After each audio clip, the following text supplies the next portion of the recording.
गौतम बुद्ध को हम बहुत अच्छे से जानते हैं, जिन्होंने बौद्ध धर्म की स्थापना की और लोगों के जीवन में ढेरों बदलाव लेकर आए थे। यह कहानी भी उनके बचपन की है, जब वे छोटे थे और उन्हें गौतम बुद्ध के नाम से नहीं बल्कि सिद्धार्थ के नाम से जाना जाता था। उनके एक चचेरे भाई भी थे जिनका नाम देवदत्त था। चलिए जानते हैं इस कहानी के बारे में। राजा सिद्धार्थ के महल के पास एक उद्यान था, जहाँ पर राजा सिद्धार्थ बैठकर प्रकृति का आनंद लिया करते थे। एक दिन जब वे अपने बगीचे में बैठे हुए थे, तभी एक घायल हंस उनके पैरों के पास आकर गिरा। उसके शरीर में एक तीर लगा हुआ था। उसे देखने से प्रतीत हो रहा था कि किसी शिकारी ने उसका शिकार किया है। हंस को तकलीफ में देखकर और उसे यूं ही फड़फड़ाता देखकर राजा सिद्धार्थ का दिल पिघल गया और उन्होंने उस हंस की सहायता करनी चाहिए। उन्होंने सबसे पहले उस हंस के शरीर से वह तीर निकाला और घायल जगह पर मलहम लगाकर उसकी पट्टी की।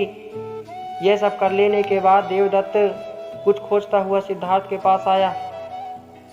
देवदत्त जैसे ही सिद्धार्थ के पास पहुंचा, उसने कहा, अच्छा तो यह तुम्हारे पास है, लाओ इसे मुझे दे दो। इसका शिकार मैंने किया है।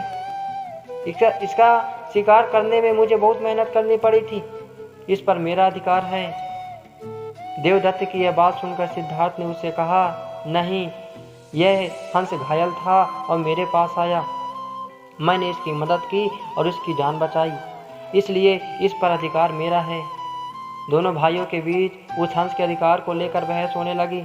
अब वे जानना चाहते थे कि उस हंस पर किसका अधिकार ज़्यादा है। ऐसे में उन दोनों ने निर्णय लिया कि वे दोनों राजा के पास जाएंगे। सिद्धार्थ के पिताजी कपिलवस्तु के राजा थे। वे दोनों राजा के पास गए।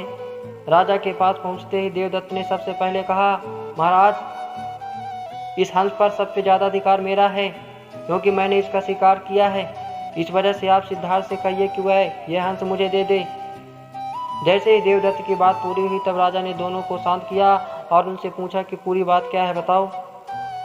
ऐसे में सिद्धार्थ ने राजा को पूरी बात बताई और उनसे बोला, पिताजी, बात यह है कि हंस का शिकार देवदत्त ने किया था, लेकिन यह हंस घायल होकर मेरे कदमों के पास आ गिरा और इसे घायल देखकर मैंने इसका इलाज किया और इसे ठीक किया। अब आप ही बताइए कि इस पर सबसे ज़्यादा अधिकार मेरा है, किसका अधिकार है। राजा ने इस मामले पर अच्छे से विचार किया। विचार कर लेने के बाद उन्होंने सभा में सबसे एक बड़ी बात कही, और वह बात यह थी कि मारने वाले से ज़्यादा बचाने वाला का अधिकार सबसे ज़्यादा होता है। इसलिए इस हंस पर सबसे बड़ा अधिकार सिर्फ और सिर्फ सिद्धार्थ का है, क्योंकि उसने उस हंस को मारा नहीं बल्कि उसे घायल देखकर उसका इलाज किया और उसकी जान बचाई। राजा के ऐसा कह लेने के बाद देवदत्त को बात अच्छे से समझ आ गई। वह भी जान चुका था कि मारने वाले से ज़्यादा बचाने वाले का अधिकार सबसे ज़्यादा होता है।